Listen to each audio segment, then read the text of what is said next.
Good morning, everyone. I'm Julie Glazer with the Association of Municipal Administrators of Nova Scotia, and I'm the manager of the Accessibility, Equity, and Anti-Racism program with AMANS.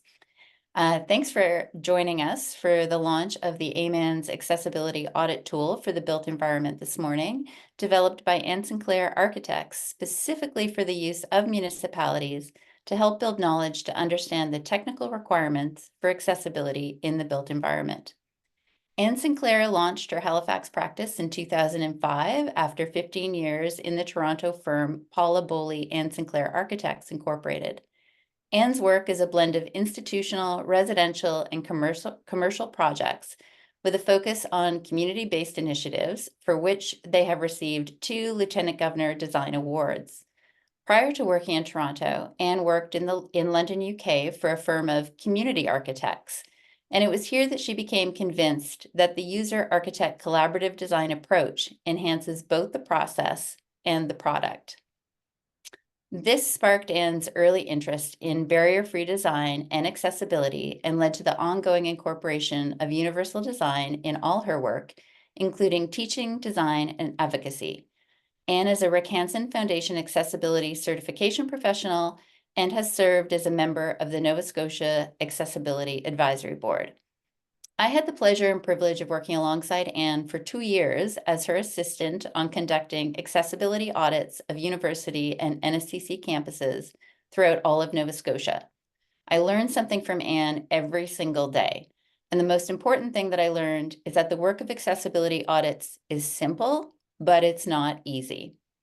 You need to know how to read drawings, use measuring tools and Excel spreadsheets, and commit to accuracy and asking questions.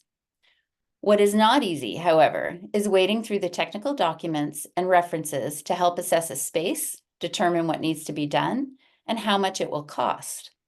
The first week that I started this job with AMANS last October, I heard from municipalities how difficult it was to navigate this process, knowing that changes needed to be made, but often reliant on consultants to identify what needs to be done without a clear and consistent structure to follow. I reached out to Anne right away to discuss the challenge. How can municipalities be supported with the most up-to-date, clear, and consistent information to audit their assets with? How do we level the playing field so everyone has the best information to make decisions with? In response, Anne, as someone deeply committed to the work of accessibility in communities and the built environment, offered to create a tool for municipalities to work from, either in-house with your own staff as RHF professionals or engineers, or to hire qualified consultants to use the tool and prepare the report. So here we are, and I'm thrilled to be able to share this resource with you, with deep gratitude to Anne Sinclair for providing municipalities with the opportunity developed out of her incredible expertise and commitment to access for everyone. Anne is with us today to answer your questions as we go through the tool. Thanks, Anne, for joining us this morning, and thanks to everybody here on the call. So I'm going to start out by sharing my screen and the handbook. So the first thing we're going to look at is a handbook. I can find my mouse. There we go.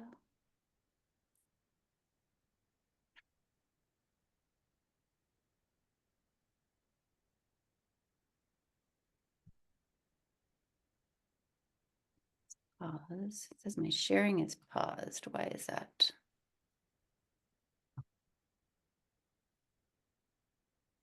Okay.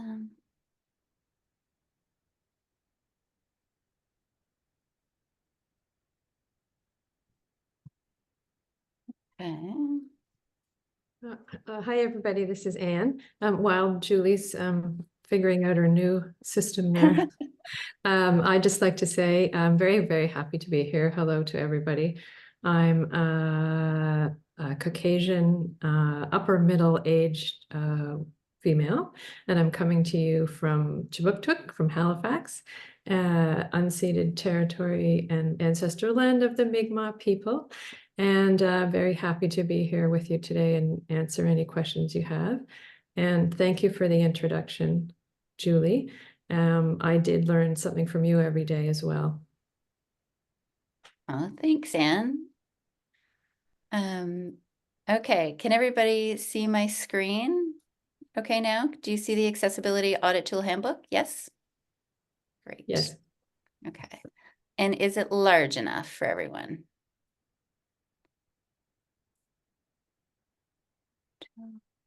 Is that a yes? Yeah. Wonderful. Great. Okay, super. So here's the handbook that Anne has created to help us through this. So the purpose of the handbook, so the purpose of the audit tool is to assess municipalities' existing facilities to inform municipalities on the conditions, recommendations, and estimated costs of making facilities accessible in accordance with the Nova Scotia Accessibility by Design 2030 goals. So there is a report template. The tool consists of a report template, which is used to create checklists for the site work, and then used for data entry, costing, and a final report. It can be used by municipalities as a tool for prioritizing and planning next steps. The tool must be revised every time a regulation or standard is updated. It is the user's responsibility to ensure the technical information is current. This version that you have today is based on the following regulations and standards in place as of April 2024. So the regulation and standards include mandatory Nova Scotia Building Code Regulation, NSBCR, Accessibility Section 3.8, 2024, revised version, pending enactment. Note, Section 3.8 provides the option to use either CSA B651 or NSBCR for some areas. This tool uses the NSBCR option. Sorry about that. Nova Scotia Built Environment Standards, Regulations, pending enactment. Standards and guidelines, recommended to reach Accessibility by Design Goals 2030. Items from these standards are used when NSBCR is silent.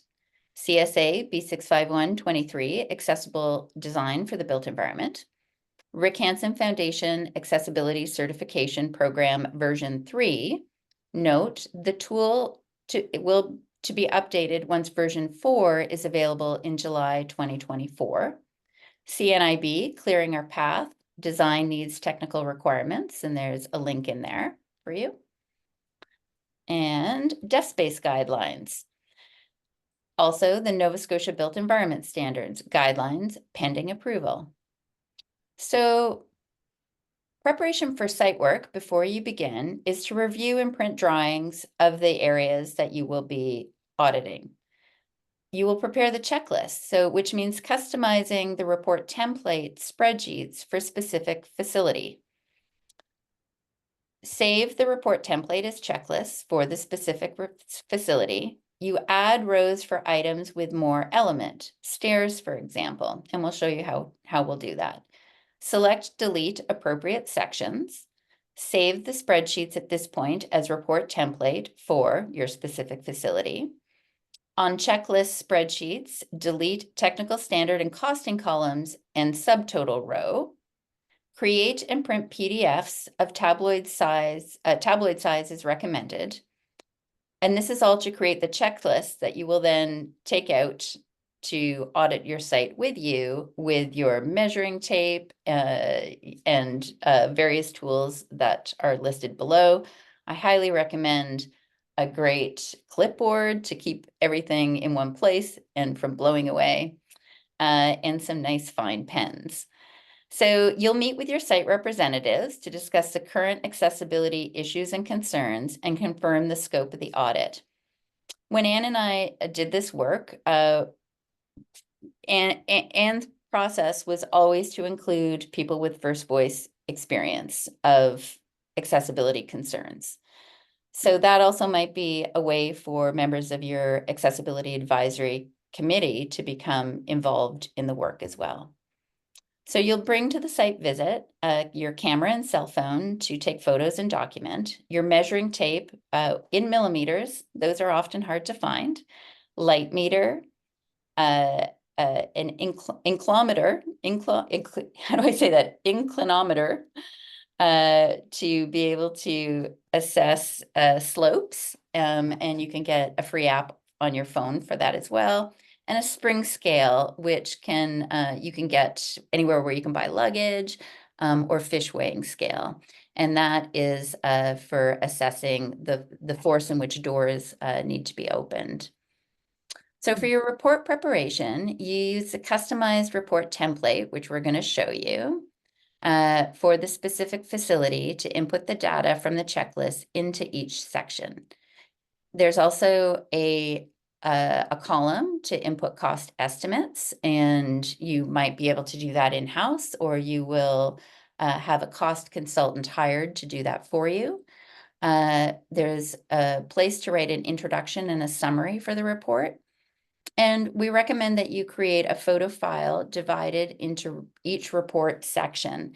And that's something that Anne and I discovered as well. When you're doing that, it's great to also identify the rooms. So within your file, then create sub-files for various rooms with the room number labeled. And it's much easier to go back to look at photos when you're reviewing your report, and to be able to share some of the findings with photos as well with others. Add any existing drawings to the report and create a PDF of the report. So for presentation, you can present the report summary, the recommendations, and the key area to the municipality's representatives and address any questions that you have.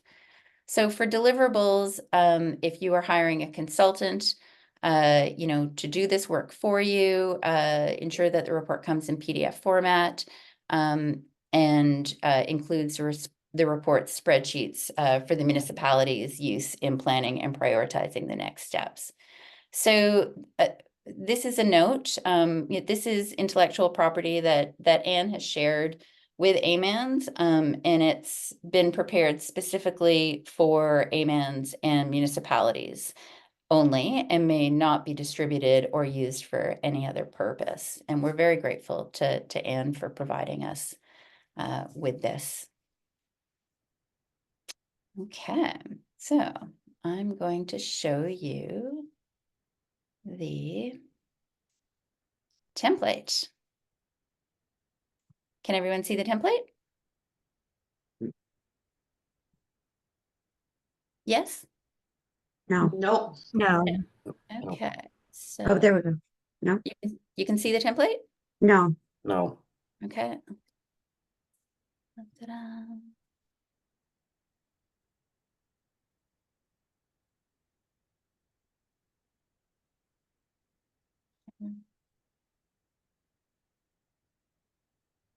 Okay, We can now. great. Thank you. Was that Earl? Yes. Great, thanks. Okay, so let me go here to, I'll just go to full screen. View, full screen. Great. Okay, so here's your cover page. Okay, so cover name, cover page. So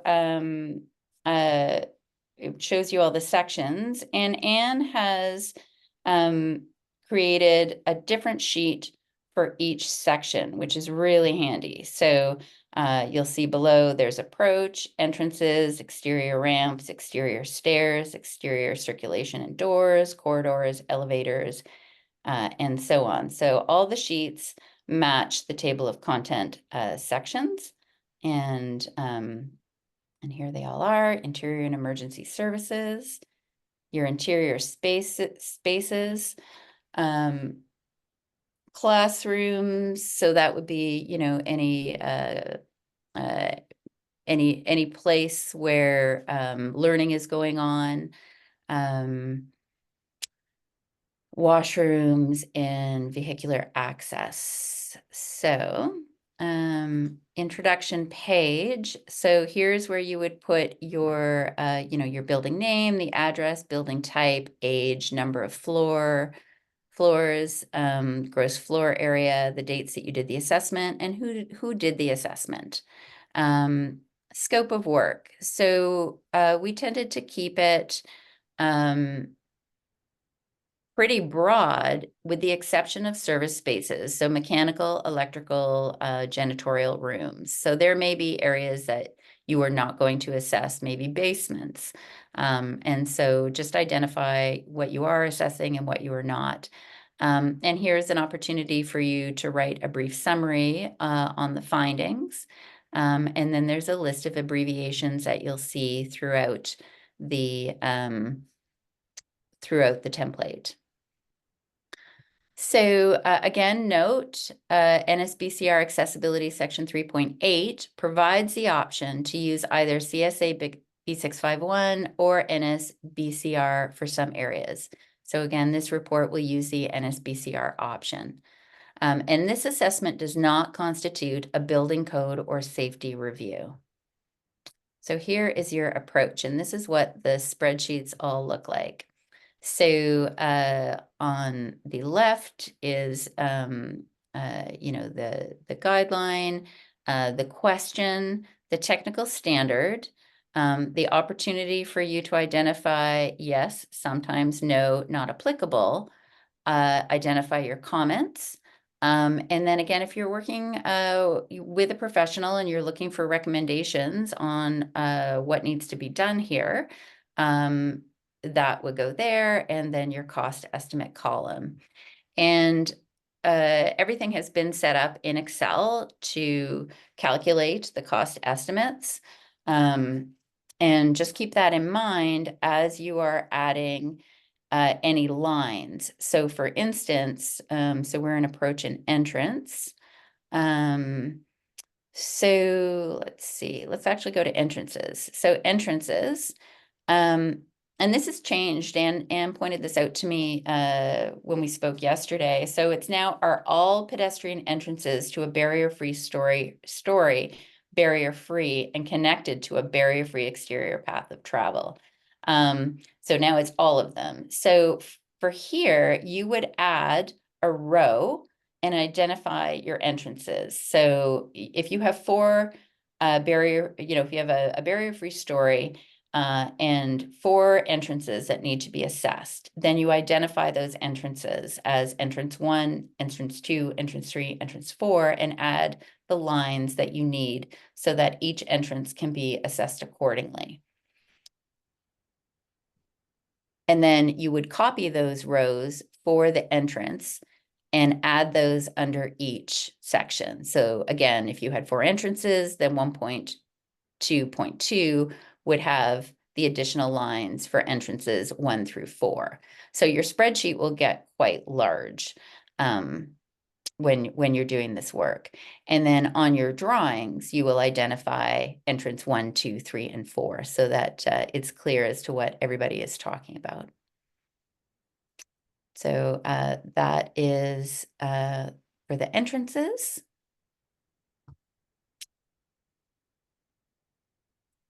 Exterior ramps.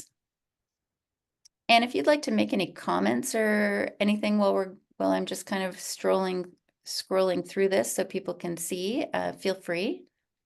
Or if anybody has any questions, feel free. I can't see you, so you can just unmute yourself and ask. This is all exterior ramps. And then stairs. So again, if you had 4 exterior stairs to the site, you would assess them all individually. So you can see all the information that is in each section. Interior circulation and doors.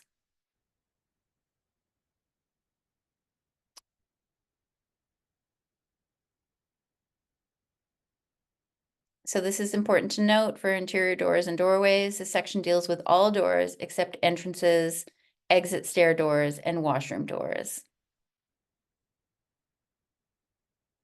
And some of this stuff folks may just be familiar with, and then some of the components in here may be new. There's an important one here, 3.1.5. Are there no doors which swing into the path of travel in corridors?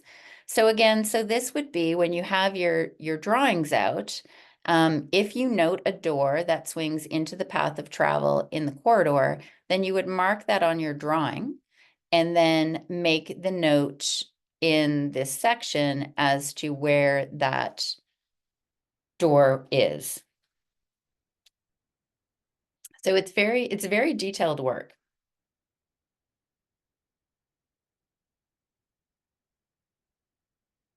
Here is where you would use your fish scale or your luggage scale for manual doors. Can you open it with a force that is less than 22?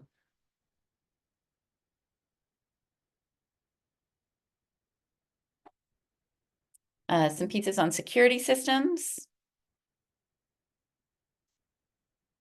So some of you may have security systems that you're working with, whether they are proximity card readers or keypads. The information is all here. Some sliding doors sometimes appear in buildings. Floors, corridors. This is one, that was really interesting. 3.2.1. And those of you who attended the RHF conference this year might be able to speak to this a little bit too. This piece about producing minimal glare and not heavily patterned. So that was something when Anne and I worked together for me, because I was recovering from a brain injury at that time. Glare was really challenging for me, but heavily patterned carpets and floors were really challenging for me. And so anybody, with neurodiversity issues, that piece there around being heavily patterned can cause some real issues and concerns. What else? Corridors, yeah. So elevators, some of you have elevators. Lots of information here on the elevators. Platform lifts, thanks Anne for putting that in as well. I know that some of you are looking at or have platform lifts in your buildings to assess, so some clear information there that's helpful. Interior ramps.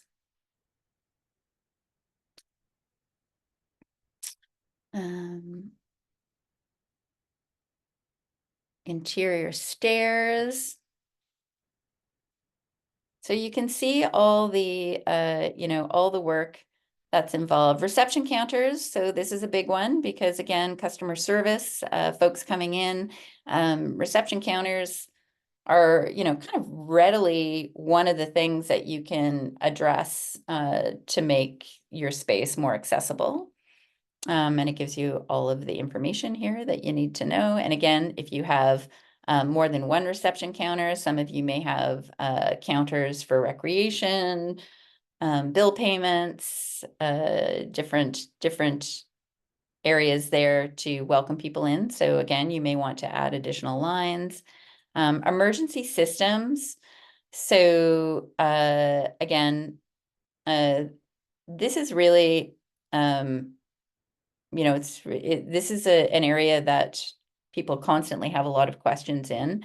And I don't know if you want to talk to this piece at all.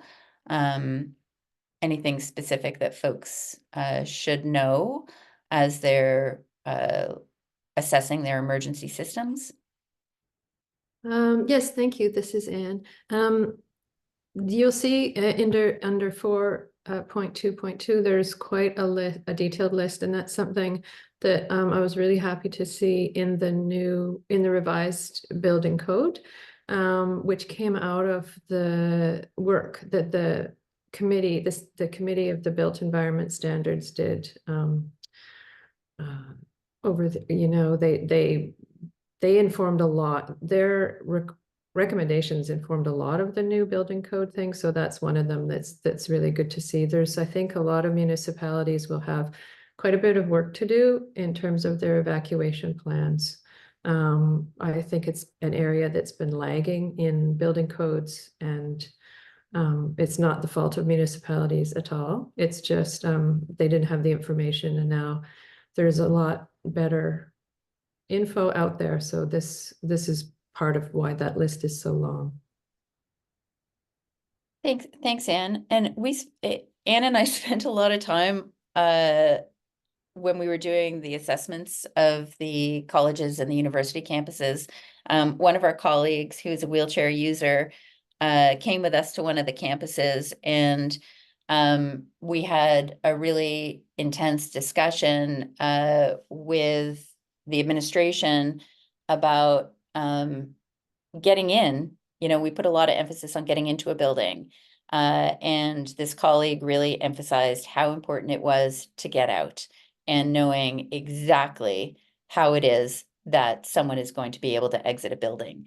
So this, I can never go into a building now with the same eyes that I did before, because now I'm always looking at how it is that people are instructed to get out and how people with mobility issues may be supported to get out and how that information is relayed to them. So this was, yeah, this is really great that all this work has been done. And we have acoustics and listening devices. So again, this is an area that folks have a lot of questions about, particularly when it comes to providing auditory support in your council chambers as well. So there's some guidelines here to work with.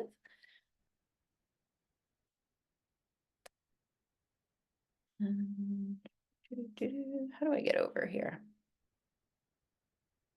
Oh, sorry about that. Things just went wild. Go all the way to the left where the two little arrows are. Yeah, no, Huh. press the other one.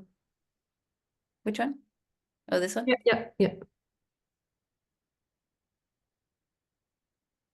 Okay, thanks. Now I know. Okay, drinking fountains. So again, some of you may have drinking fountains, but you'll most likely will have drinking fountains or water bottle fill stations, particularly in your rec facilities. Then controls. So everything from window operators, electrical switches, fire alarm pulls, emergency pulls. Some of you might have emergency and lockdown pulls in there as well. And that piece there. So signage and wayfinding. This is a conversation that we actually started on Friday with our Lunch and Learn. So here are the guidelines. So this will also help you in preparation for your signage and wayfinding.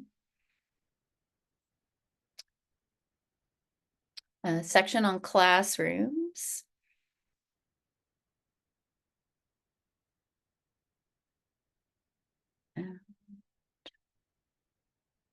Auditoriums. So again, this is a great one for your council chambers. You know, is your lectern adjustable? Being sure to identify where there are options for wheelchair viewing spaces. And there is a new piece here on storage space for mobility aids. That's new. You know, these again are really great things to note about mechanical noise and vibration. And down here, you have the required spaces in terms of how many fixed seats you have, and then how many accessible spaces that you need to have per fixed seat. Thank you, Anne, for putting that in here for us. Meeting rooms and council chambers, so a variety of seating types, clear space for wheeled devices. Do the tables have round corners, knee space, blinds to control glare? If there is a kitchen for the meeting space, is it accessible? And there's a section for kitchens as well. So lots of great information there. Again, the piece on mechanical noise and vibration, really appreciate that. libraries. So there is some information for libraries. Some of you have libraries in your municipal facilities as well. So that can help you assess them. And then kitchens, which is really great. So kitchens or break room. So again, looking at section of at least one section of the counter being wheelchair accessible, and clearance, pipes, lever controlled faucets. Is the microwave an accessible location, or toaster oven? Are the controls accessible? Does the cabinetry have D pulls? And this one was a new piece for me. Do base cabinets have a toe space of at least 150 millimeters deep and 230 millimeters high? So that's not something that you often see, but that is a requirement for people who use wheelchairs to be able to really access the counter. So that's one of those details that makes a lot of difference to people. Washrooms. So again, washrooms are, again, often washrooms, even when they're identified as accessible washrooms, sometimes there are issues where people can get in, but they can't get out. So really great detailed information for washrooms to help you assess your washrooms, and also to have this information for any renovations or new builds that you're having, so that you can also really be informed to ensure that your washrooms are built correctly from the get-go when you're designing an accessible room. So there's also information here on adult change tables, again, emergency within washrooms, and pieces on the sink, toilets, and I think urinals are in here. Are urinals in here too? Washroom accessories. No, they're in the multi. Oh, in the multis. Okay, great. Thank you. Yeah, so this is universal washrooms, and the information there, and then multi washrooms. So again, in multi washrooms, those may be in your rec facilities or other facilities where you have more than one. So information is in here, and in your multi washrooms, you know, in a barrier-free washroom, is there at least one limited mobility stall for every 10 stalls? So again, really detailed information here for you to use. And again, so if you have 3 multi-occupancy washrooms that you're assessing, you would add the additional lines under each guideline to ensure that you capture all of that. So. Showers. So some of you may have showers in your town halls or your rec facilities. And so this information is here on showers and vehicular access. So passenger pickup drop-off area and curb ramps and parking. And I think that's it. Is that it, Anne? Yeah, there we go. 7 sections for everyone.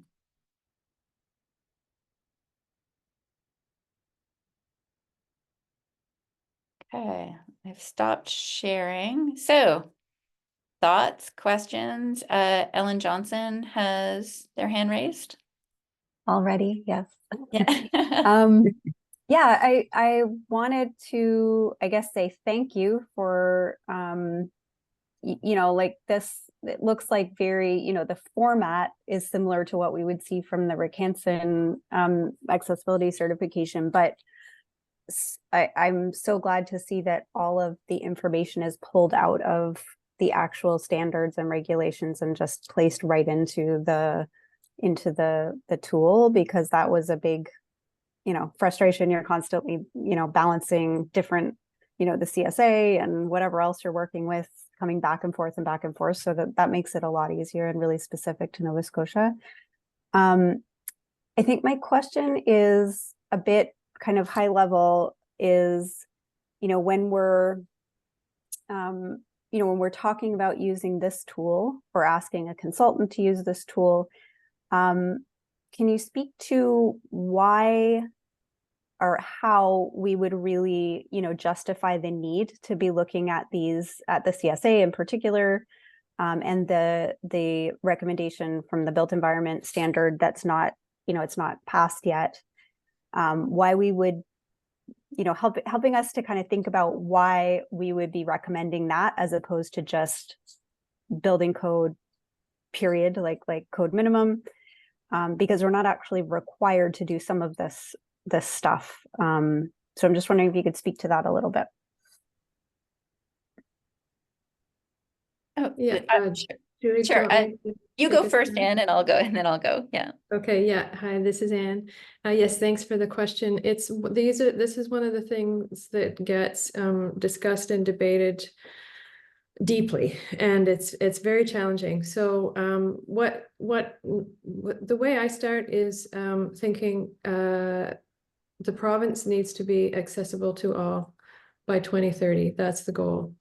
So then it comes down to what does that mean? And how do we do it with a whole bunch of existing buildings and minimal funding?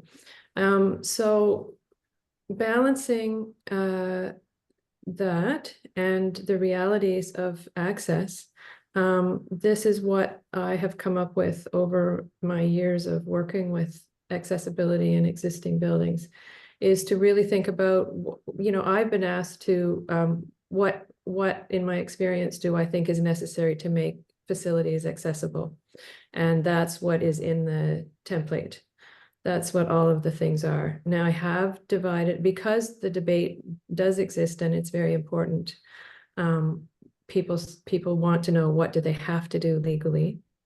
And then what do they have to do technically to be truly accessible? So the template represents the latter, but I have divided it into the NSBCR, the Nova Scotia Building Code Regulations. That's the law. That's what has to be done. CSA is the sort of Canada's best standard, which is developed by people with lived experience and also technical expertise and construction expertise.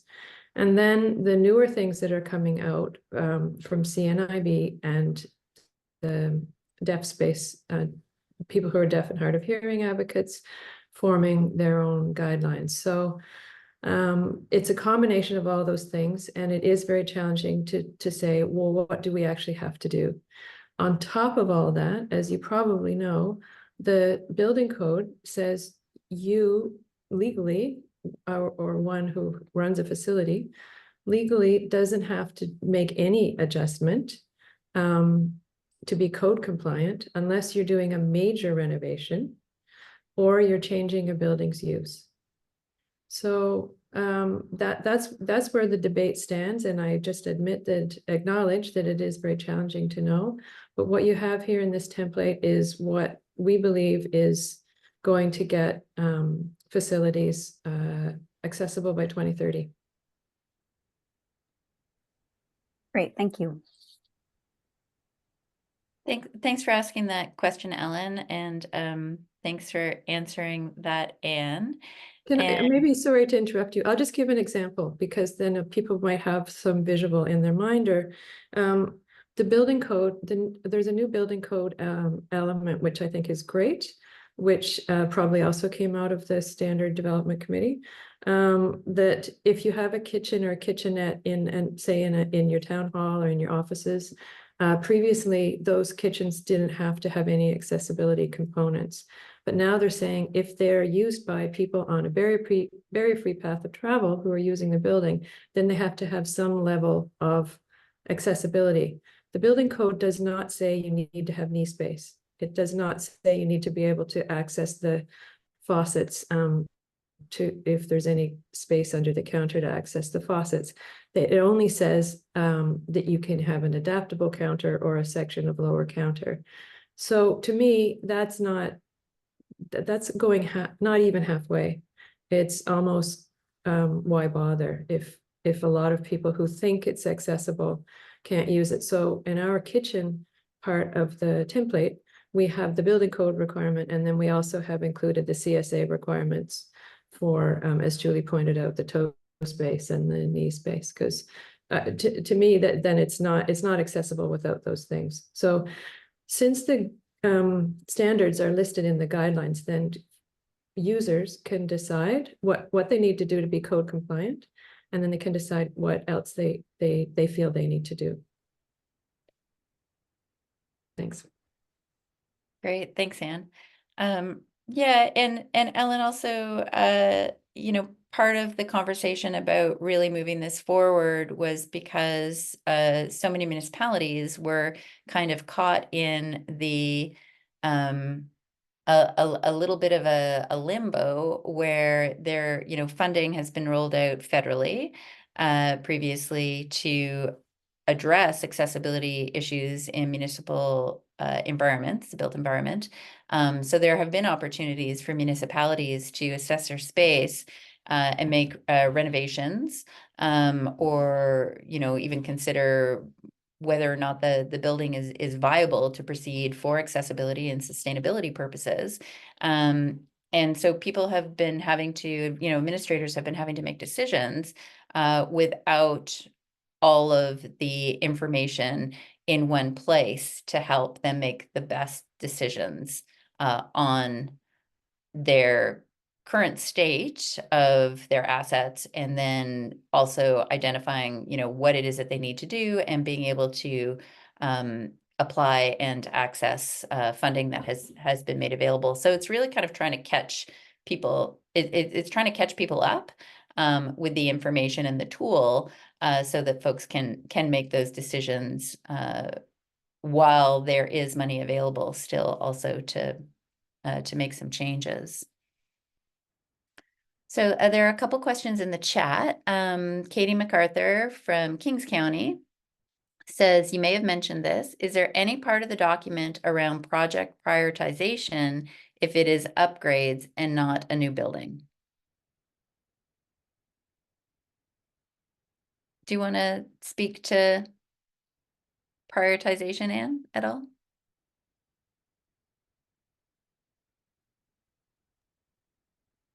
Yeah, this is Anne back. Julie, you froze for a little bit, so Oh. I'm not sure people heard the question. Okay, sorry.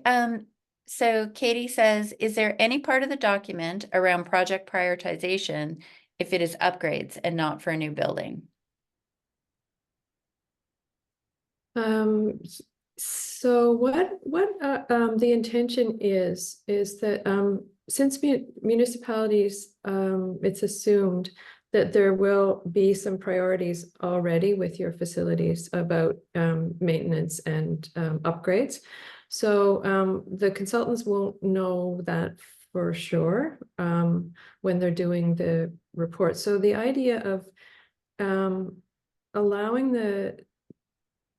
I call them clients, the municipalities, to have the Excel template is that they can add a column after the reporting is done.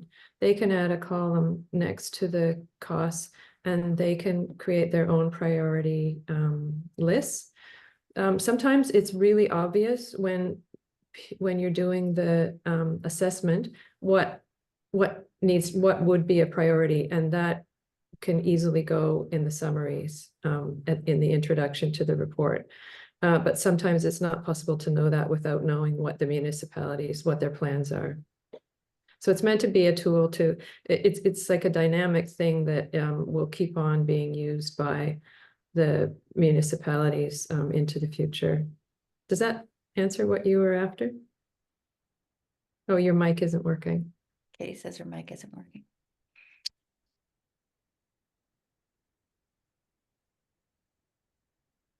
Katie, if you have any other comments, you can pop them in the chat there. So I see Danielle Martel has her hand raised, and also there's another question from Andy. In completing the Excel file, does the cost column get auto-populated with your best estimates?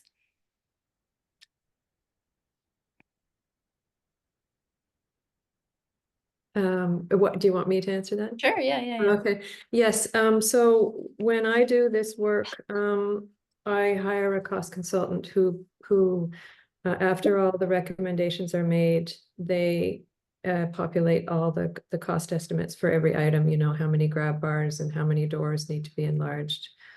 So I don't do that myself, and it's possible that some municipality users will populate them themselves, but So the Excel sheet, as we looked at it, does not do that population currently. There's no approximate estimate that has been determined over the years. no, Andy, yes, no, Yes. Andy, no, costs are constantly changing, as we know. Yeah. And they really vary, like costs in Glace Bay are very different than costs in Yarmouth or Halifax or wherever you are. So the cost consultant that I use seeks out current information in those areas in order to make the cost estimates. The other thing that some users have done is they've sent the list of recommendations to contractors, to local contractors that they already have associations with, who might have already done work on their buildings, who know the buildings already, and then the contractors fill out the cost columns. But no, there's no standard cost for a power operator, for example. Right. Contractors is probably the way we'd go, but knowing that all of us are going to be drawing on maybe few resources as we try to pull this off, is there a pool of cost consultants out there? You know, or are they all, you know, all situated in Halifax or? I actually don't know any other than the one who I use. But I know that they seek the costs from the actual location of the facility. And that's a great question. And Andy, that's something I could do too, is I could start to pull together a resource of providers, service providers, you know, that people can contact and see who's available to do what work. So that may be helpful to do a little bit of that preliminary work for folks to get a list. Thank you. Thank you. Danielle? Thanks, Julie, and thanks, Anne. Just a quick question. We're in the process here at the municipality of the County of Richmond doing Rick Hansen Foundation certification for gold standard. I guess I'm just looking at from their accessibility audit toolkit and this toolkit, do you see them working in tandem or kind of as supplementary? And I apologize if you've already kind of answered this question. No, we haven't answered the question, and that's a great question. The Rick Hansen tool has many wonderful things. It gives the clients a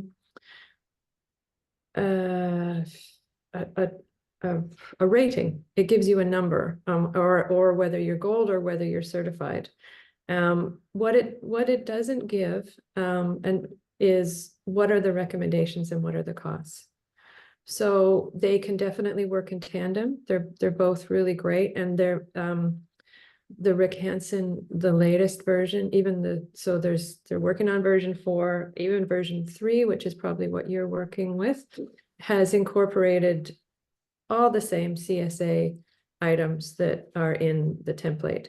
The difference is the version 3 of the Rick Hansen one uses the 2018 CSA guide, whereas the version 4 and this template use the CSA 2023, which has some significant differences. So if your consultants who are doing the Rick Hansen one, if you want to ask them to use this 2023 CSA, then you're going to know a little more, and you're going to be a bit more future-proofed. Is this a new facility or an existing? Existing. So we did the certification a few years ago, and we did receive certification, but we're keen beans and want to go for gold. So it's for all municipal buildings. So yeah, we're just looking at how do we approach that. Right, yeah, so that'll be, yeah, as I say, I guess the gaps are, and they work well in tandem. The gaps are costing and recommendations. Great. Thanks, Danielle, for the question, and good luck with that. I love the ambition that your county has. So Earl Mackenzie says, thanks, Julie and Anne. I really like the new tool. I'm off to do an accessibility presentation to the Aberdeen Hospital Foundation board. Regarding costs, there are publications by RS Means, but these books are very expensive and may not be specific enough for the smaller details. They are US based with factored applied to Canadian cities. Halifax is there. Just mentioning this, but don't think this is the answer to getting costs. Michelle has her hand raised. Thanks, Hi, Michelle. can you hear me? Yes. Okay, so this might be a bit of a silly question. I've only been in my position as accessibility coordinator for a bit over a month, but I know we're talking about the built environment and mostly facilities and then like parking. But what's come up a lot in our area is also like trails and outdoor interpretive sites that we might want to look at to audit. So I was just wondering if anybody could give me any guidelines about that or any thoughts on that.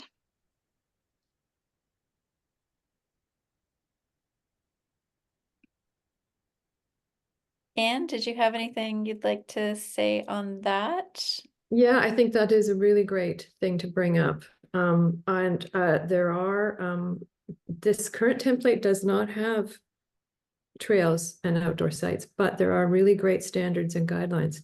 So we can add that, and I think we should. So that's wonderful to think about. There is some new stuff in the building code, and there's some great stuff in CSA, and it's hugely important. And I think that that's a gap with this template, and we should definitely add that if Julie agrees. Julie agrees. Yeah. The other thing I also am going to add based on the discussion is I was in making the template, I was concentrating on town halls, and I added the thing on council chambers and thinking about, that kind of facility.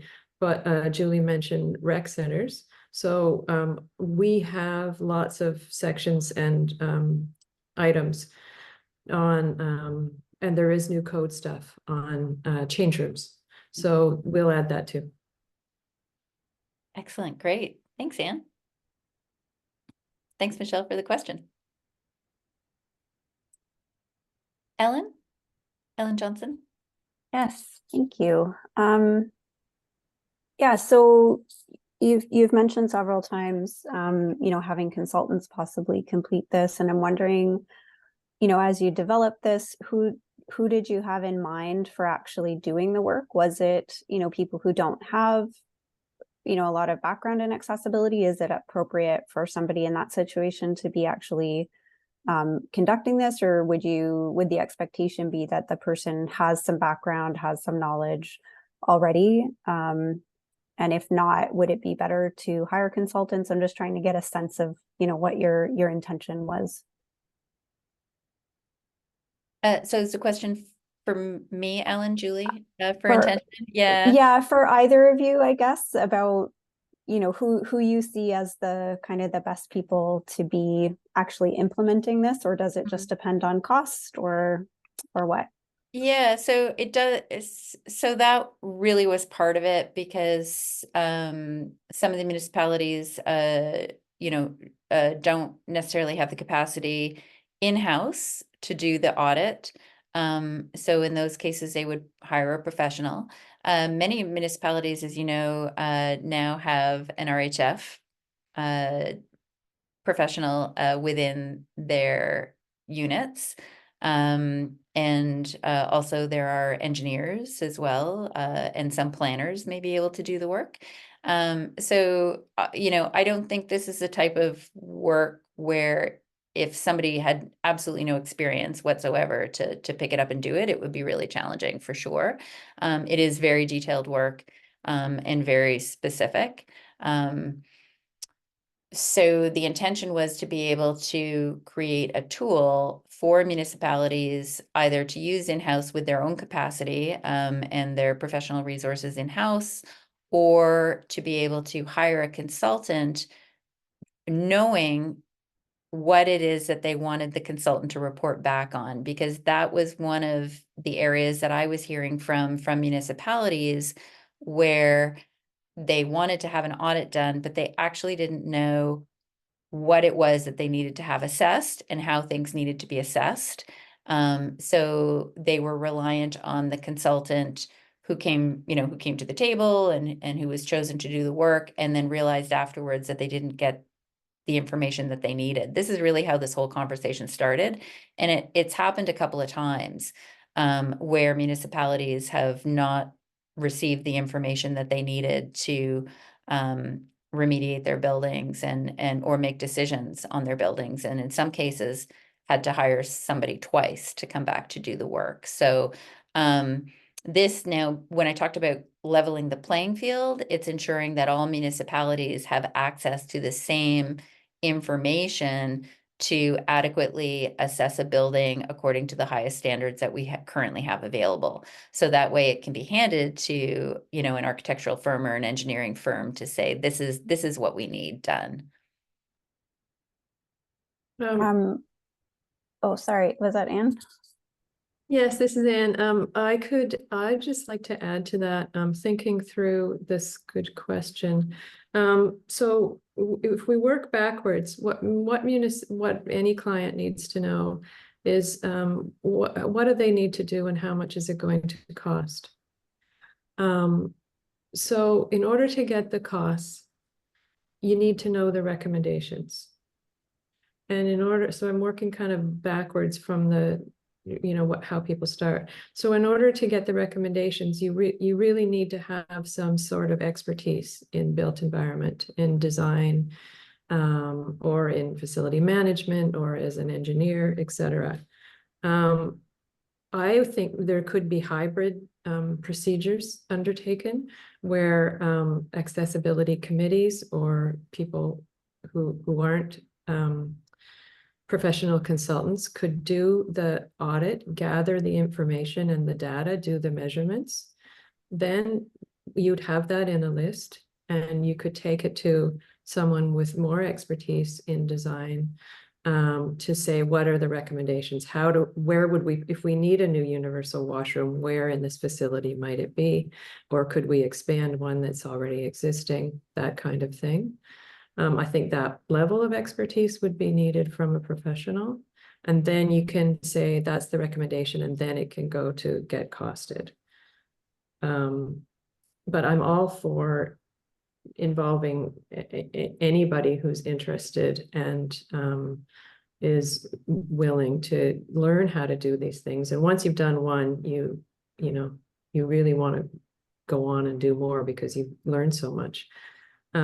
So I would like it to be able to be used by as many people as possible, because a lot of work needs to get done as soon as possible as well.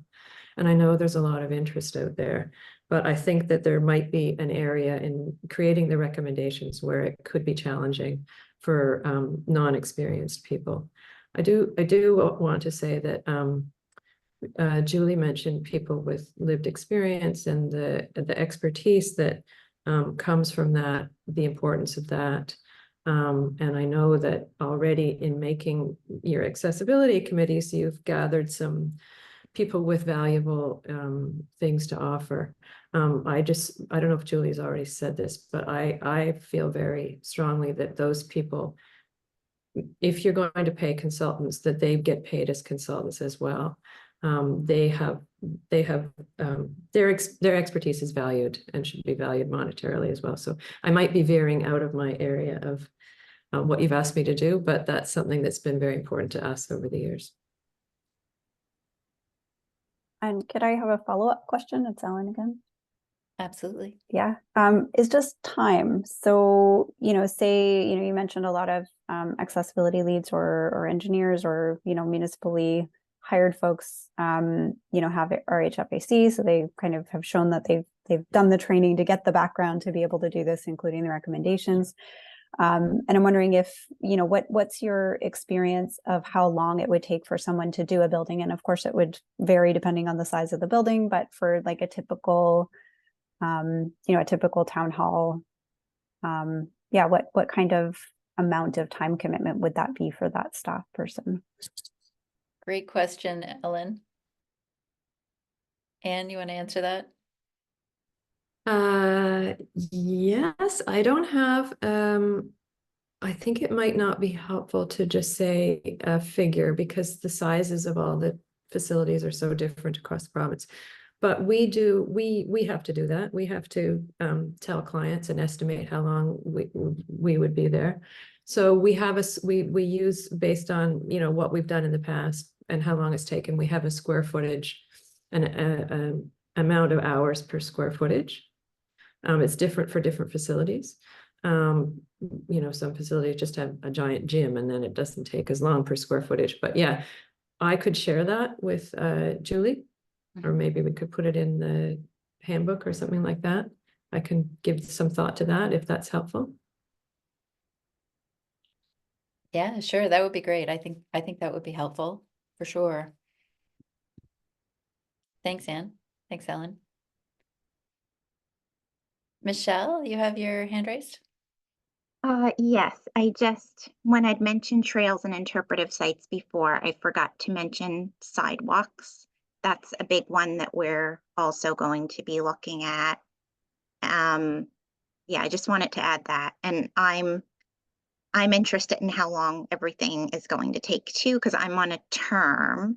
And so I'm to facilitate audits. So like some of them I could do along with other staff members or accessibility advisory committee members, or some I could like recommend that a professional could come in and do. But I have 3 different municipal units and I only have 9 months left, and there's quite a lot of indoor and outdoor spaces. So I haven't done any yet, so I'm a bit concerned about that. But yeah, sidewalks is one of the big ones that I know we're going to be looking at in one of the units. So I just wanted to bring that up. Great. Thanks, Michelle. Thanks. Anybody else have any questions, comments that they'd like to share?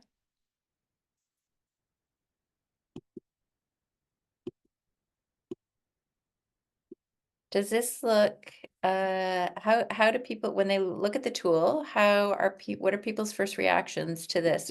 Does this look doable? Does it look overwhelming? Would you like maybe a session to, an opportunity to go through it, and then another session where I can help folks with it, answer any additional questions? Would love to hear some feedback or comments or thoughts. Michelle? I would definitely like another session. Okay, great. Someone else? Elise? Hi, yeah, great. Just wondering, this is going to be shared, I'm assuming, first. I mean, I'm thinking maybe a lot of people want to take a look at it and play around with it before they come back to a training. Mm-hmm. Yeah, great. So, and Allison Martell is also saying additional sessions would definitely be helpful.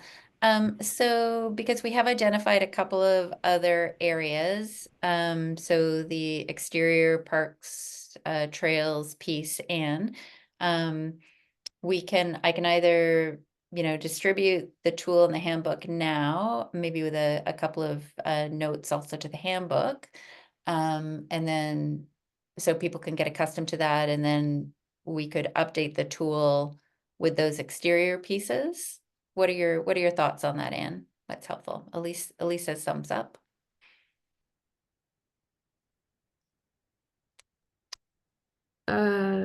I'm not sure what the question is, Julie.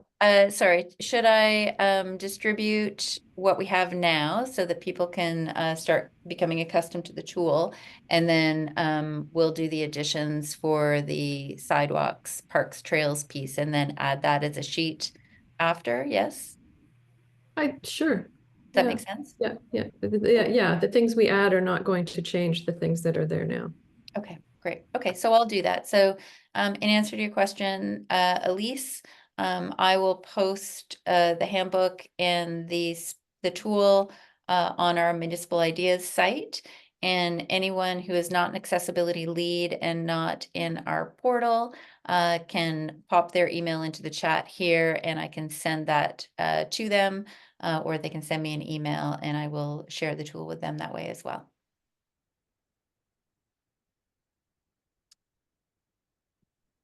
Any other questions or comments?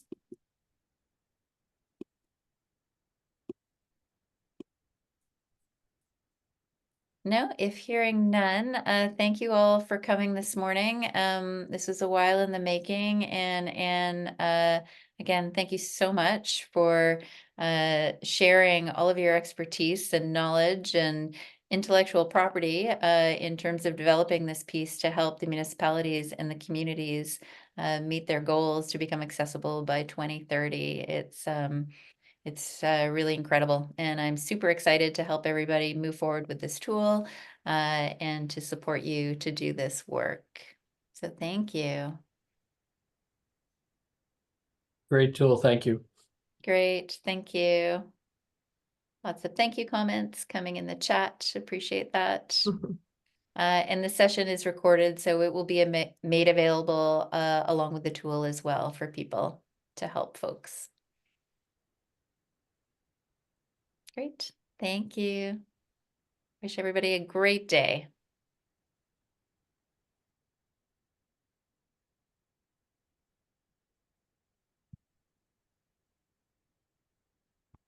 We'll just stick around for a couple seconds, Anne, if you like.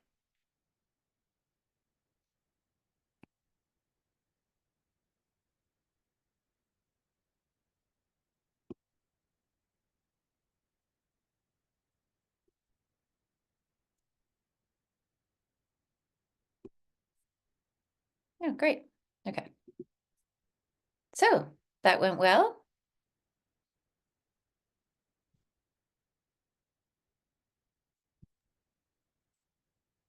Yeah. I guess, yeah. That's a lot. It's a lot. I can see why they might be daunted. Yeah, I know. When I started looking at it again, I was like, oh, but it will be really helpful, and lots of really great comments in the chat as well. So yeah, so having the recording will be helpful. Did I stop the recording? Stop the recording. There we go. Stop recording.